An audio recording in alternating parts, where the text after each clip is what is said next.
देशवासियों को गरिमापूर्ण जीवन देना ये हमारी प्राथमिकता रही है। आजादी के बाद अनेक दशकों तक जिनको कभी पूछा नहीं गया, आज मेरी सरकार उनको पूछती तो है, उनको पूजती भी है।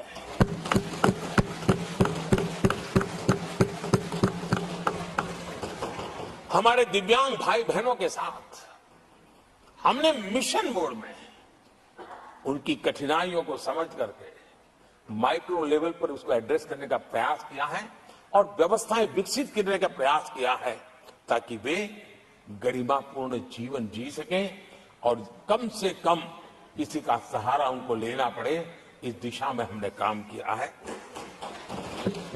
आदरणीय सभापति जी, हमारे समाज में किसी न किसी कारणवश एक उपेक्षित वर्ग, यानी एक प्रकार से समाज में बार बार हरदूत होने वाला वर्ग, वो ट्रांसजेंडर वर्ग है। हमारी सरकार ने ट्रांसजेंडर साथियों के लिए कानून बनाने का काम किया है और जब पश्चिम की दुनिया के लोग ये सुनते हैं तो उनको भी गर्व होता है, अच्छा भारत इतना प्रोग्रेसिव है, भारत की तरफ बड़े गर्व की नजर से देखा जाता है। हमने उनको मुख्य धारा में लाने का प्रयास शुरू किया है। आपने देखा होगा पद्मा अवार्ड में भी ट्रांसजेंडर को अवसर देने में हमारी सरकार आगे आई। आदरणीय सभापति जी, हमारे गुमंत जनजातीय समुदाय, हमारे गुमंत साथी, हमारे बंजारा परिवार, उनके लिए एक अलग कल्याण बोर्ड बनाया है ताकि उनकी आवश्यकताओं को हम एड्रेस कर सकें और उनको भी एक स्थायी, सुरक्षित और संभावनाओं वाला जीवन प्राप्त हो, उस दिशा में हम काम कर रहे हैं। आदरणीय सभापति जी, हम एक शब्द लगातार सुनते आए हैं, पीबीटीजी, पीबीटीजी, पीबीटीजी। हमारे जनजातीय समूह में ये सबसे पीछे रहा हुआ और आजादी के इतने सालों के बाद भी जिन्होंने उनको निकट से देखा होगा, पता चलता है कि कैसी हालत में जीते हैं। उनकी तरफ किसी ने नहीं देखा। हमने एक विशेष व्यवस्था की है और पीएम जनमन योजना के तहत 24,000 करोड़ रुपए,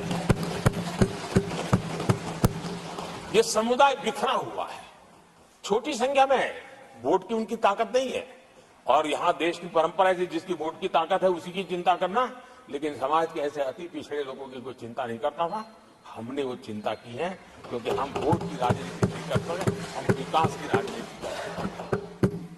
आदरणीय सभापति जी, हमारे देश में पारंपरिक पारिवारिक कौशल्य भारत की विकास यात्रा का और व्यवस्था का एक अंग रहा है।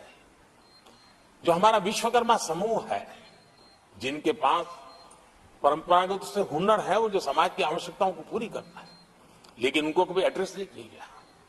हमने करीब करीब 13,000 करोड़ रुपए की योजना से विश्वकर्मा समुदाय को आधुनिकता की तरफ ले जाना, उनके अंदर प्रोफेशनलिज्म आए।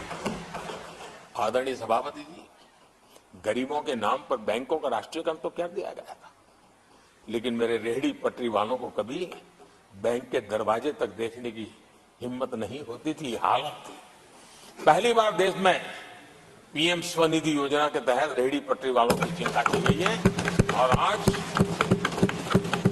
वो ब्याज के कुचक्र से बाहर आकर के अपने परिश्रम से और ईमानदारी से जो रेहड़ी पटरी वालों को बैंकों से लोन मिले हैं, वे लगातार, बैंक वाले भी खुश हैं, लेने वाले भी खुश हैं। और जो कल फुटपाथ पर रेहड़ी बैठता था, आज एक छोटी दुकान दिशा में बनाने की दिशा में आगे बढ़ रहा है। जो पहले खुद मजदूरी करता था, आज एक आध दो को रोजगार देने की दिशा में काम कर रहा है। और यही कारण है कि गरीब हो, दलित हो, पिछड़े हो, आदिवासी हो, महिला हो, उन्होंने हमारा भारी समर्थन किया है।